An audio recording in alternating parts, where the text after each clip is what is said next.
Hey, says I'm live. I just wanted to jump on here real quick and please forgive my setup. I'm in the midst of changing some things around, but I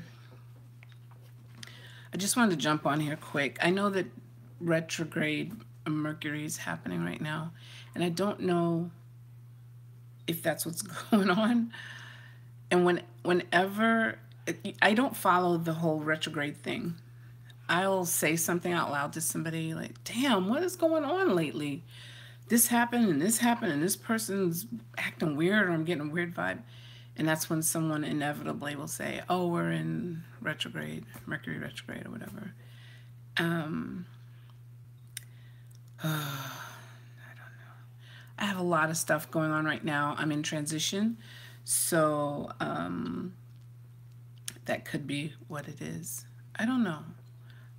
I don't know. But I'm not alone. I have a lot of people around me seem like they're going through the same thing or something similar. So I wanted to hop on here and talk about that. And when you're an empath and these things happen, it can affect you even more. Being someone who really feels for other people, if you don't have extremely solid boundaries set up, then you can get sucked in to all of that. And then the weather has been really weird here. I'm in Austin, Texas, and we would have really nice weather, like maybe it'd be, I don't know, 78 to 82 degrees, gentle wind, blaring sun, just gorgeous. And then we'd have 3 or 4 days of 30 to 40 degree weather, high 50s, maybe if we're lucky 60s for the day. I don't know. It's really weird. And then recently, I've been feeling very in touch again with wanting a partner in my life. And I don't know where that's coming from. I'm in the process of making a big move. That very well could be why I'm going through all of this. Excuse me, I have my apple cider tea concoction. This concoction is apple cider vinegar. What the heck is this? Lemon juice, red raspberry tea, and black oolong tea all together. And it tastes really good. It's very interesting. Oh, and ginger. I drink that mixture in the mornings when I can remember. It is the best way for me to tolerate the vinegar. I love vinegar, but to just drink it straight is like for me. So, but yeah, I just noticed that relationships, period, are just kind of strange around me. I think I'm. Oh God. Every once in a while, I'll meet a fantastic man. It's not necessarily someone that I will or want to get involved with romantically. I'm just saying every once in a while, I don't know, I haven't really done the math as to when these things happen. Maybe every 5 to 7 years, I meet a really, I'm very, I don't want to say I'm particular, even though I am. When it comes to love, I go by energy and vibes, and intelligence is top three, right? So I have a new chiropractor, and if he ever sees this, I will die and go to heaven and come back. Because I don't get embarrassed easily, but that would embarrass me. He's really, I don't want to say charming. He's very grounded. He's very down to earth, I think that's so imperative in the healthcare profession. When you're in any job where you take care of people, especially health, that quality is invaluable. They should rate people's raises and promotions on that, not kissing somebody's ass, you know? He's from East Texas. And if his family happens to be watching this, this is not disrespecting his wife or anybody. I'm not trying to push up on the man. He just, he's, I don't, I don't get impressed easily. I don't feel this way about people easily. He's intelligent. He carries himself well. He's down to earth, like I said. He's friendly. He's got a good sense of humor. He has a sense of humor about himself. He doesn't take himself too seriously, which is to be that brilliant. He's really smart, and his approach is different. It's direct without being rude. Well, to me, I'm from New York, so I don't know. You have to take that with a grain of salt. But I don't know. I just really like him. And one of the things that he said that I found helpful or interesting, excuse me, I have, the weather change has messed up my bronchial situation like crazy. So please, because this is live and I can't edit it, please forgive me if I start coughing. I'm sorry. Excuse me. Got to get that one out. One of the things he told me when I'm a new patient, so I just saw him today for the third time. The first one was initial, then I see him every week, so I saw him a third time this week. And one of the first things he said was, we're not in our 20s, we're in the same age bracket, except his hair. I color my hair, but I don't cover gray or silver. I do have a couple of gray or silver hairs in here somewhere. Every once in a while I'll see it and I still don't realize I'm getting gray hair. I'll think it's lint because I have locks. So I'll go, oh man, let me get the, and I'll realize, damn, that's my hair. So I have one that's in this region, over here somewhere, definitely in the middle. And that's all I know. I don't know anything about the back. So I do have some gray hairs, but this dude's straight salt and pepper, more salt and pepper. And he's got the scruffy beard. He's Caucasian. Brown eyes, just nothing like, you know, luminous about his eyes. But he's such a nice dude. And not nice like a sucker or punk. Just personable. Still professional. Knows his stuff. And okay, on top of that, he has an accent. He's from Texas, but he's got that Matthew McConaughey-ish kind of thing going on, but better. I don't know if you're a McConaughey fan. I like McConaughey's smooth talking ass. I was telling somebody the other day, I don't remember the last time I was really into an American man. Nothing against Americans, even though that's exactly what that sounded like. I like men, if they are American, so I don't like the typical anybody, first of all, but I don't like the typical American man, meaning the person who just born and raised right there in their neighborhood and don't ever go anywhere and don't ever. I haven't met one yet that I was impressed with, that I thought, okay, him. I haven't. I just haven't. And because I like to travel and keep things moving, I believe that's why whenever I do come home and I speak with someone who can't relate to those things that I learn, excuse me, traveling abroad and living abroad, I don't know, they're boring to me. They just are. Very few people make the cut that don't fall under that category of someone who's well-traveled. And not everybody can afford it, and I get all of that. I get it. I still, there's something about it I just love.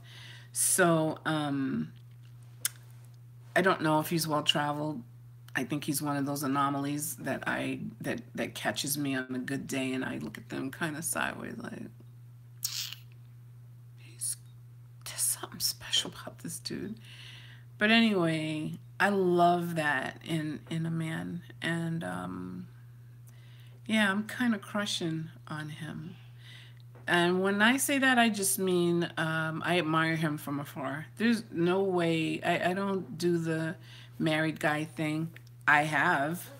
I was telling somebody the other day that has happened 3 times in my life, 3 different time eras in my life, and each time, wait, let me think.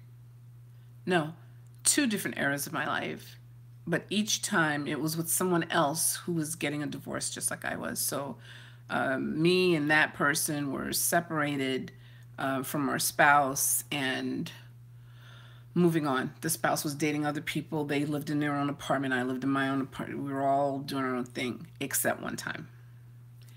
And that's nothing that I'm proud of.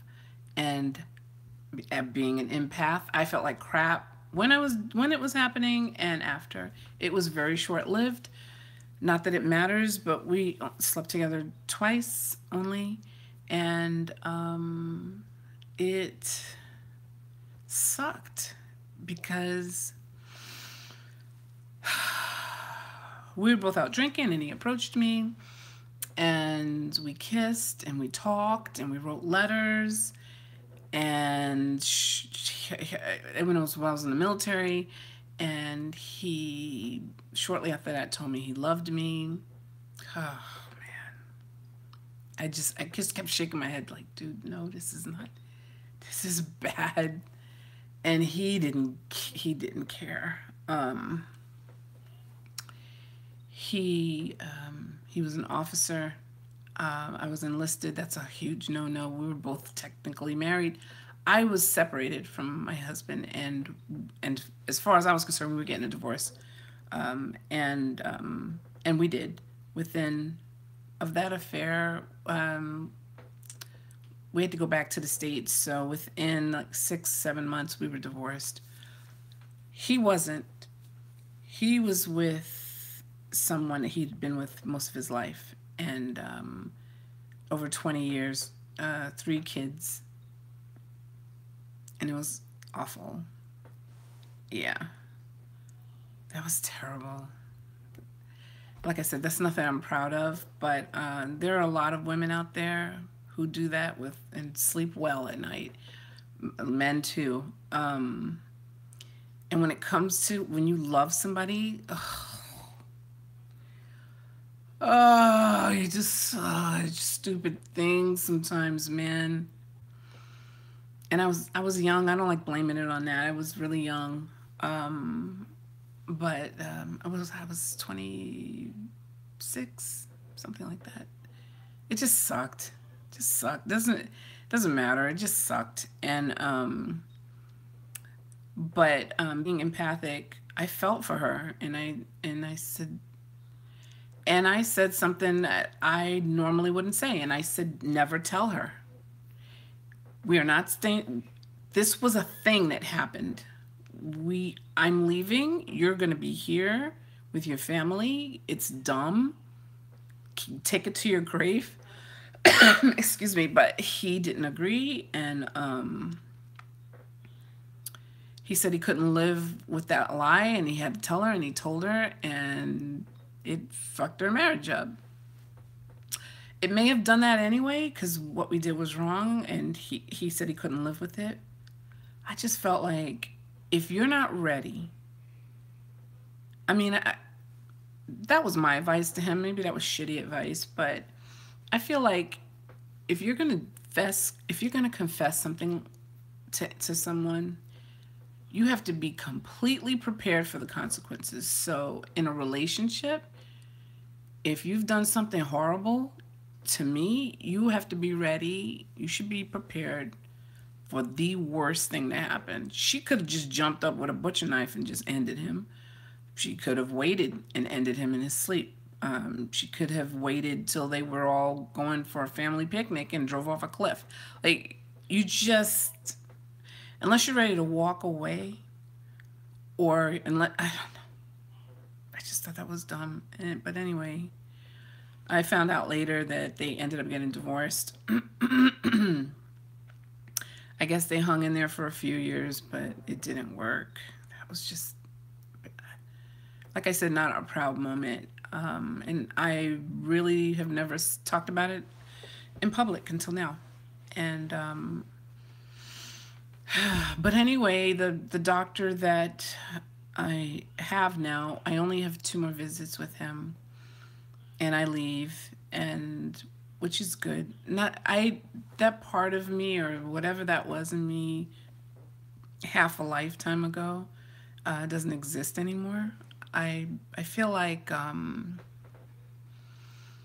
beyond karma, I just feel like, I don't know. I believe that when I was in my 20s, that I had more of a super free spirit, like, oh, la la la, jumping around, throwing flowers, and thinking everything will turn out okay. And life has shown me, especially that, that everything you do, every single thing you do or don't do, has consequences to them. So, oh, I am so getting rid of this chair after I do this video. Listen to this. Now it won't make the fucking noise. It just makes these little subtle, like if I make any little subtle move, it makes these noises. I hate it. And like, and the other chairs are, I think all the chairs we have are slightly uncomfortable. You know, if you sit too long in any chair, I think after a while it's uncomfortable. And I work online, and then I have a blog and school and all that. But anyways, yeah, so what this doctor has done for me, the crushing that I'm talking about, is, I haven't seriously thought about getting back into dating in years. Yeah, years. I've been celibate since 2013.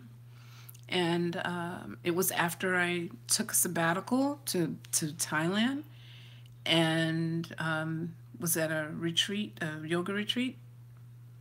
And it changed my life. I said, I'm not getting with a dude. I'm not letting anyone get close to me like that, or in my life, and definitely not in an intimate way, unless I know that he is the real deal, that he cares about me and I care about him. No casual bullshit anymore. I couldn't even understand that.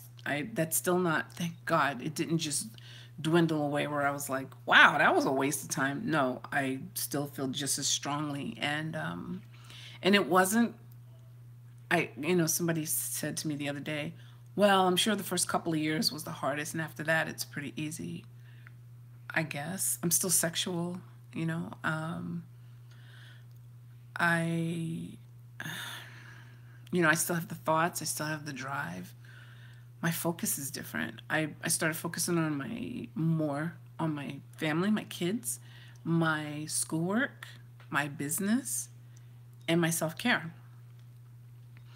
I feel now I see why my relationships didn't work. I was so busy, just going. Job, check. Training, check. School, check. Get the kids in here and there, check. Relocate to there, check. So many goals, and I got them all. I reached them all. And I'm about to embark on some more, and that's great, but I didn't stop and smell the roses. I did not enjoy the now, in the moment. And I really hated hearing people say that. I felt like it was hokey and corny, and it wasn't me. And I thought, living a now. Anyway, and now I ended up seeing the value in that. And And I realized when I was planning for leaving Austin, my kids was saying things like, "Oh man, we're gonna miss Hey Cupcake," and oh, because this town's made of food trailers, so we were talking about the different foods that we would miss, and that's when I started thinking about that. Like, wow, there are parks that I've wanted to go to that I haven't even, because I am happier overseas. I just am. And I was just counting the days. And I didn't even want to like anything. I didn't want anything changing my mind. I didn't want to meet any people. And that was getting depressing. I didn't even realize it was a slippery slope. So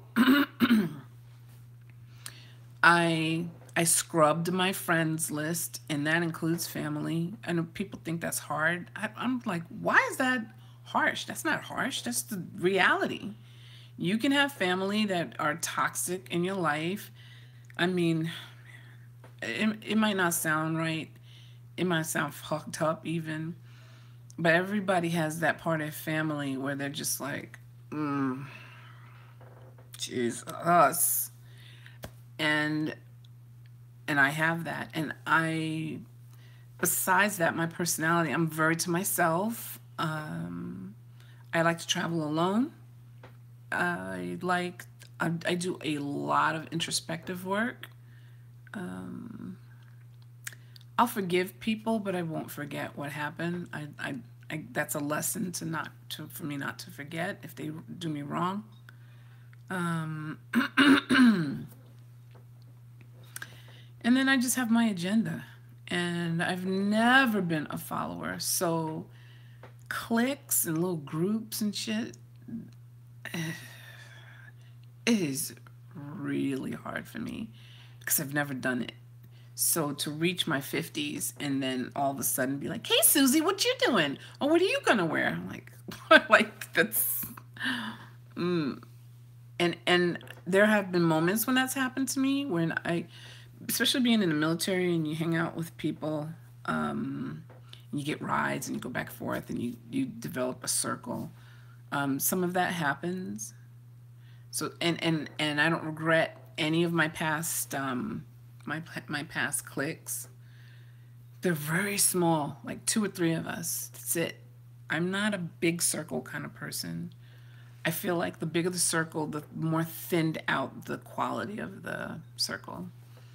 I just find more value in smaller crowds.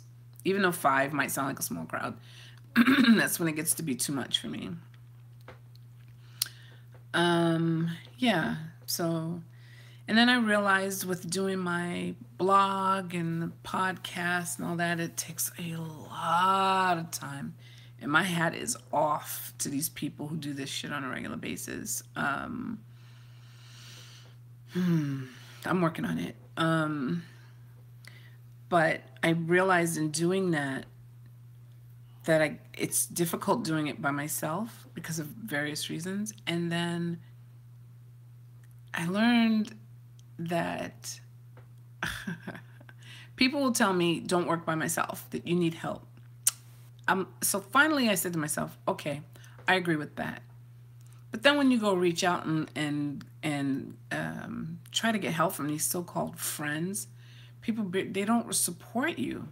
You know, you have something, everybody has something, right? So maybe somebody says, hey, can you help watch my cat or something? Wow, that actually happened. It wasn't their cat, was it? Was it? I went to this girl's house. We're no longer friends. And I had just done her this solid. She wanted me to go to her house. Oh, she left the door. I'm sorry. She had a kid, teenager, or like 20, 21. And he left the house and left the door open, unlocked. And his, kids do stupid shit like that. And the mom, who was a new friend of mine, we were friends for about a year and a half. She said, Kim, please, can you go to my house and stay in there until I get home? My son, he did something stupid. I said, yeah, sure. Went, waited in her house. She had a cat and a dog. I'm allergic to both, by the way. Empathic living gone wrong. So I'm doing the right, I feel doing the right thing for a friend, but at what cost? I have to carry an EpiPen with me. I haven't had to use that thing. I've been carrying it since 2009. It's now 2018. I have not had to use it. But, and the doctor said if I hadn't had any episodes, don't worry about it. I'm not listening to that bullshit. There are a whole bunch of things they said that were incorrect. So I'm carrying it with me everywhere. But I sat at my friend's house because I had been in her house before, didn't have any kind of allergic reaction. So that's the risk I took. I thought it was a low risk. She got home, she kissed me, thank you, let me fix you some tea and some this and that. I said, I'm good, don't worry. She's like, thank you so much. And I had realized that I was there for her a lot.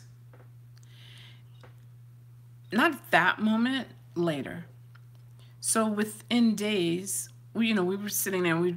I took her up on. She insisted I drank some of her coffee or tea or whatever. So while we're drinking it, I remind her that I had a thing coming up. There was a women's wellness expo, and I was going to speak, and I was extremely nervous. This was the first time I had a platform to speak at, and I was just extremely nervous. And I asked her to be there. I said, could you please, if you're in the audience, I know that that will help. I used to think when people said that, I'm like, you're crazy. I rather have nobody I know be in the audience. Then I won't be nervous. I found out that's not true. If I'm close to the person, they're going to be helpful. If I see their face, I'm like, okay, whew, I got this. I said, could you please be there? I told her the day, the time, all that. She said she was free. I said, can you please be there? She said, I think so. I said, no, I need you to be there, please. And for the whole friendship, she would just pop over my house, which I don't do, and ask could she stay the night, or it was really out of my comfort zone, but I rolled with it because I knew I was a little too reclusive and that's not healthy. And I ended up growing from that. Okay, so speed forward to that day when my presentation happened. She showed up so late to my house. I was almost late to my presentation. And I made sure I said, I want you to understand something. This is not one of those times when you can be late. If you're going to be late, don't come. Call, text me, do something and let me know that you're not, that just go without you. She was like, no, I'll be there. Okay. Late as fuck. And to the point where I texted her and said, I'm leaving. And as I'm leaving, she passes me. And so I just take my hand out of the car and just do like, turn around, let's just go. And I'm headed out on the road to the place. I realize I need to go, not speeding too much, but I cannot delay anything. I have to get there. So she's behind me. I see her. I put her on speaker and I'm like, are you there? Are you ready? Because we have to get there. She's like, yes. I'm kind of seemed like she had a little bit of an attitude, and she didn't want to ride with me because she said she didn't want to stay past my thing. And I thought, okay, I'm cool with that because I wanted to stay and mingle. That's what you do with those things, right? Light turns green, we go. I'm looking, I think I'm a decent person as far as people follow me. I've followed people before that forgot I was following them, and I drive fast. And they were gone. And I'm thinking, what are you doing? Like, I can't. And I'll turn around and go back home. If people act like I'm not really with them, then I'm not. So I kept her, I said, stay on the phone with me so that if cars come between us, because I couldn't text her the address or anything because we were, in traffic. We got to coming up on another light, and I said, well, good, let me send her the address. And I sent it to her, and I said, listen, because she kept falling back. In a short period of time from my house, She was falling back. And I said, look, are you okay? She was like, yeah, why? Because you keep, do you not drive fast? Like, what's going, like, I didn't understand what's going on. And I said, I'm sending you the address. Can you just meet me there? Because I need to set up and make sure. I don't want to be running into place and, and looking for parking. And I can't go through all that. And she said, no, no, no, okay. So I get there, and that's when I realized the only way I can get her, the only way she can come in is if she comes in with me. So now I'm thinking, I gotta go inside, set up. I don't even know what's going on. Like, I couldn't go to see the place beforehand. So I needed time to register my name, find the location, set up, and I just texted her and said, listen, this just doesn't work. There's no way I can come back out and look for you. And at first I said, you know, just meet me at the door. And I thought, what are you doing? Why are you going through all this shit? And so I just said, you know what? It's too much. Just go back home. Thanks anyway. And I'll talk to you later. She was like, okay, don't worry, sweetheart. I never heard from her again. I said to myself, I thought about it and thought about it, that she should have been there for me. I was there for her. And this isn't a tit for tat and not keeping score or any of that, but it should be reciprocal. Is that, what am I saying that right? It's reciprocal, the friendship. I felt like I was always there for her, and the one fucking time I needed her for me to be there for me, she wasn't. And then I was just like Stanley after that. She didn't I didn't hear from her. So I thought,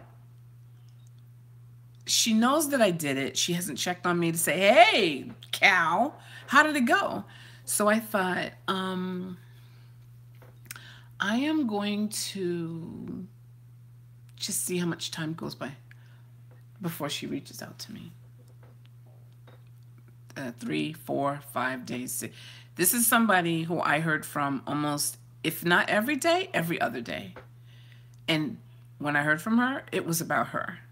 Her family, her fucking cat, her dog, her mother-in-law, her ex-husband, the guy she liked down the thing, like always. I was so mad at myself. I thought, oh my God, this chick played you. Oh my God. I'm just glad I woke up when I did. I never loaned her money or any of that stuff, but I just felt so played, you know? And I remembered some things so it's not like this was too sudden. She had shared stories with me before about things she's gone through with her friendships. So I did, in the back of my mind, think it was a matter of time before it was my turn. But who the hell does that? Well, there are people who do that. Not who does that. A lot of people do it. I just don't need to be near them. And being empathic, you draw narcissistic people automatically. You attract each other. There's somebody who's has a need to help people, and then there's a person who likes to take advantage of people. It's a perfect fit. And being empathic, what I learned was, or what I'm still learning, is that to recognize that at the gate and listen to it. You know, don't recognize it and then say, well, maybe my love will change them, or in time they will. No, accept them as they are, as they stand, and then do what you got to do. And so recently I feel, I don't know. I don't know what's going on. And I can't blame it on Mercury. I don't know. And it takes me a while to figure out how much of a quality relationship is happening. So we'll see. And if it isn't what I'd like it to be, that's okay too, because you just walk away from it. So that's all I had, and I probably should adjust the title of this video. Maybe I'll put it retrograde Mercury and empathic living or something, but Excuse me. Sorry. But yeah, that's all I have for now. I hope you're having a good spring. Today is April 9th, and this is Indigo Bay. I'm in touch with you from Austin, Texas. Tired. I had a long weekend, and day. So I'm going to end it now. I hope you learned something. Lots of love and light and indigo vibrations. Peace.